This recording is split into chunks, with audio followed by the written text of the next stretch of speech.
Right. Yatendra Sharma और अमित सिंह हमारे साथ हैं। अमित, मुझे याद है कि जब 8 चरणों में चुनाव की घोषणा हुई थी तब भी तृणमूल कांग्रेस ने कहा था कि देखिए 8 चरणों में क्यों हो रहा है, पहले भी ये 6 या 7 चरण में हो चुका है। ऐसा नहीं है कि पहले 6 या 7 चरणों में नहीं हुआ, कोविड काल के पहले भी।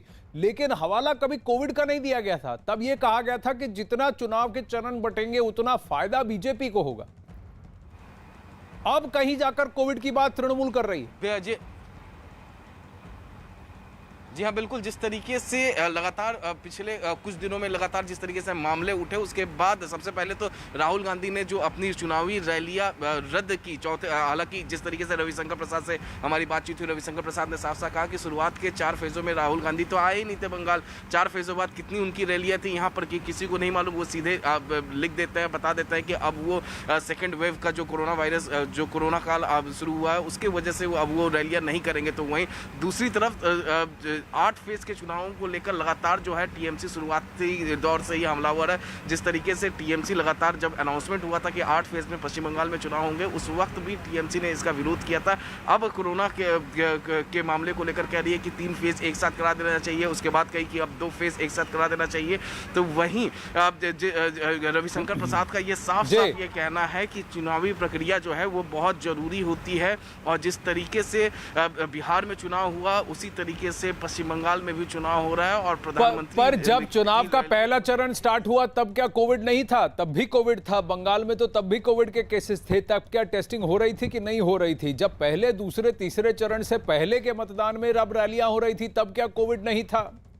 यही सवाल अब पूछा जा रहा है कि अब अचानक आपको कोविड की बात क्यों याद आ गई? कोविड के साथ से ज्यादा कोविड के प्रोटोकॉल्स पर फॉलो करने की बात होनी चाहिए। कौन कितना इन पर, इस नियमावली पर तवज्जो दे रहा है, उस पर ध्यान दे रहा है, और ये तो चुनाव आयोग को तय करना था। वहीं गृह मंत्री अमित शाह ने भी न्यूज 18 से बातचीत में रैलियों के सवाल पर कहा कि जो भी प्रचार हो रहा है वो चुनाव आयोग के निर्देशों के हिसाब से हो रहा है, और चुनाव कोई पार्टी नहीं बल्कि चुनाव आयोग करवा रहा है। दिल्ली में और पूरे देश में अभी कोरोना के केसेस बढ़ रहे हैं।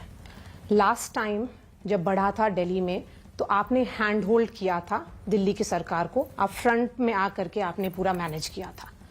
आज जब ओवर 2 लाख केसेस रजिस्टर हो रहे हैं हर दिन, तो क्या लॉकडाउन हो सकता है नेशन वाइड? देखिए, तो सभी मुख्यमंत्रियों से चर्चा कर ही तय करना पड़ेगा।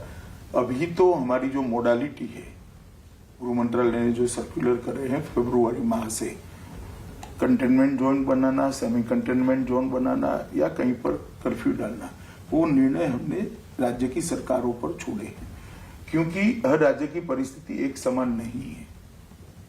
तो राज्य सरकारें जो उचित समझे वो कदम उठा सकती हैं। सर, ये भी ऑब्जेक्ट किया जा रहा है, आपके पॉलिटिकल ओपोनेंट्स ज्यादा क्वेश्चन उठा रहे हैं, क्या रैलियां जरूरी हैं, पब्लिक मीटिंग जरूरी है? मुझे ये समझ में नहीं आता आसाम, केरल और तमिलनाडु के चुनाव में प्रश्न क्यों नहीं उठा, सिर्फ बंगाल में क्यों उठ रहा है? मैं चुनाव कराना न कराना ये भारतीय जनता पार्टी तय नहीं कर सकती, सरकार तय नहीं कर सकती, ये चुनाव आयोग को करना है। चुनाव आयोग ने 2 दिन पहले सभी सर्वदलीय बैठक बुलाई, सबसे ज्यादा सजेशन लिए। उन्होंने 1 दिन प्रचार का कर्टेल किया, प्रचार का टाइम कर्टेल किया। अब जो किया उसके तहत हम काम कर रहे हैं। कहीं ना कहीं यतेंद्र, इशारा यह है